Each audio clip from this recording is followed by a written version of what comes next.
पंजाब के पूर्व डीजीपी मोहम्मद मुस्तफ़ा इन दिनों काफ़ी सुर्खियों में हैं। जिस तरह के आरोप उनके बेटे ने उन पर लगाए हैं, उससे हर कोई हैरान है। मोहम्मद मुस्तफ़ा के बेटे का एक वीडियो सोशल मीडिया पर वायरल हो रहा है, जिसमें एक गंभीर आरोप लगाए गए थे। इसी बीच मोहम्मद मुस्तफ़ा और उनकी पूर्व मंत्री पत्नी रज़िया सुल्तान के खिलाफ हरियाणा पुलिस ने उनके बेटे अकील अख्तर की हत्या का केस दर्ज किया है। 35 साल के अख्तर का शव संदिग्ध परिस्थितियों में पाया गया था। 35 साल के अकील अख्तर की पत्नी और बहन पर भी मुकदमा दर्ज हुआ है और पूरे केस की जांच के लिए एसआईटी गठित हो गई है। आरोप यहां तक लगे हैं कि मोहम्मद मुस्तफ़ा के अपनी ही बहू के साथ अवैध संबंध थे। वहीं मुस्तफ़ा और उनका परिवार इन सब आरोपों से इनकार कर रहा है। मुस्तफ़ा का कहना है कि उन पर लगे आरोप गलत हैं। मुस्तफ़ा ने अपने बेटे को ड्रग एक्टिव बताया है और कहा है कि वह बीते 18 सालों से नशे की लत में था।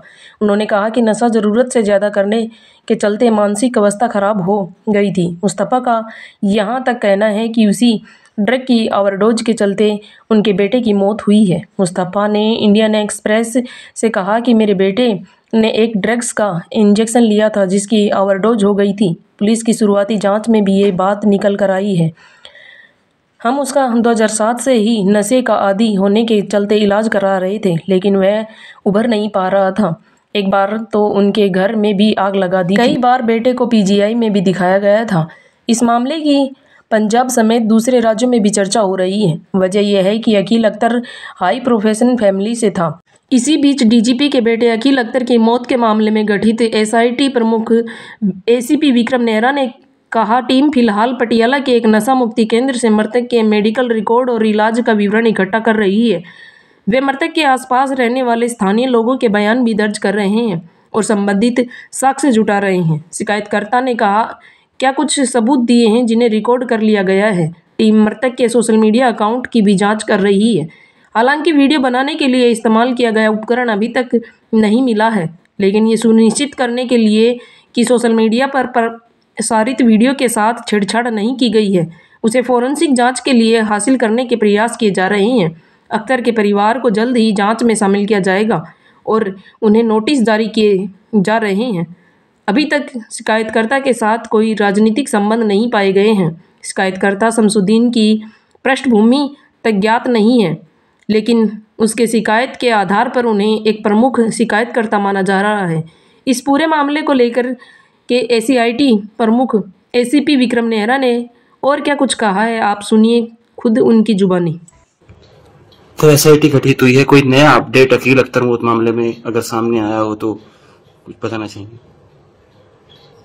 फिलहाल तो हमारे जो मृतक का जो मेडिकल रिकॉर्ड था और जो ट्रीटमेंट हुआ था उसके बारे में एक हमें पता चला था। डी एडिक्शन सेंटर है पटियाला में, तो हमारी एक टीम वहाँ पर गई हुई है और वहाँ पर हम रिकॉर्ड इकट्ठा कर रहे हैं, वहाँ जो स्टेटमेंट ले रहे हैं। इसके अलावा जो आज हमने जो मृतक के आसपास जो रहने वाले लोग थे जो भी अवेलेबल हैं उनको हम आज शामिल जांच कर रहे हैं, उनकी स्टेटमेंट रिकॉर्ड कर रहे हैं और जो भी तथ्य कोई भी एविडेंस जो इससे संबंधित है उसको ले रहे हैं। हमने शिकायतकर्ता को शामिल जांच करके उसने कुछ एविडेंसेस हमें दी हैं, वो भी हमने रिकॉर्ड पे ली है, तो इन सारी चीजों को हम कनेक्ट कर रहे हैं। तो उसके सोशल मीडिया अकाउंट की भी जांच की जा रही है? जी बिल्कुल, सोशल मीडिया हम अभी डिवाइस हमें नहीं मिली है, लेकिन जो भी थी जिससे इन्होंने वीडियो बनाई थी, लेकिन हमारी कोशिश है कि जल्दी से जल्दी डिवाइस को कब्जे में लेकर और उसकी फोरेंसिक जांच करवाएंगे और इंश्योर करेंगे कि जो सोशल मीडिया पे जो वीडियो चल रही हैं वो उनके साथ किसी प्रकार की छेड़छाड़ नहीं की गई है और मृतक द्वारा अगर वो अपने डिवाइस से रिकॉर्ड की गई है, किस डिवाइस से की गई है और इसमें कितनी सच्चाई है। अख्तर फैमिली को भी जांच में जल्द ही शामिल किया जाएगा? हाँ, हम उनको नोटिस जारी कर रहे हैं। आज के लिए किया गया था, लेकिन वो फिर से हम उनको नोटिस जारी करेंगे, एक एक करके सभी को शामिल जांच करेंगे। शिकायतकर्ता का कोई पॉलिटिकल कनेक्शन भी नजर आया है अभी तक की जांच में? शिकायतकर्ता के बारे में सिर्फ हमारे लिए एक शिकायतकर्ता ही है और उसका क्या बैकग्राउंड है इसके बारे में मुझे ज्यादा जानकारी नहीं है। लेकिन क्योंकि ये कॉग्निजेबल ऑफेंस और कोई भी व्यक्ति शिकायत करता हो सकता है, तो शमसुद्दीन है जो शिकायत करता, उन्होंने शिकायत दी और उसके आधार पर हमने FIR दर्ज करके इस पर जांच कर रही है। तो वो हमारे लिए एक महज एक शिकायत करता है। वहीं हरियाणा सरकार पंजाब के पूर्व DGP मोहम्मद मुस्तफ़ा के बेटे की मौत के मामले की जांच CBI को सौंपने जा रही है।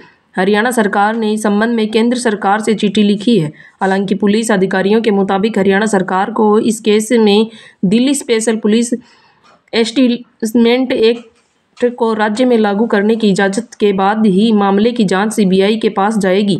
मोहम्मद मुस्तफ़ा के बेटे अकील अख्तर की मौत के मामले में पंचकुला पुलिस ने मुस्तफ़ा, उनकी पत्नी और पंजाब की पूर्व मंत्री रसिया सुल्तान, उनकी बेटी और बहू पर हत्या के आरोप में मामला दर्ज कर दिया है। लेकिन देखना महत्वपूर्ण होगा कि SIT के जांच में और क्या कुछ जानकारी निकल कर सामने आती है। हालांकि SIT और पुलिस की ओर से इस मामले पर गहनता से जांच की जा रही है। इस वीडियो में फिलहाल इतना ही। बने रहिए आगे की जानकारी के लिए हमारे YouTube चैनल के साथ, और अगर आपने हमारे चैनल को सब्सक्राइब नहीं किया तो प्लीज़ हमारे चैनल को सब्सक्राइब कर लीजिए और इस वीडियो पे आपकी क्या राय है वो भी हमें कमेंट करके बताएं।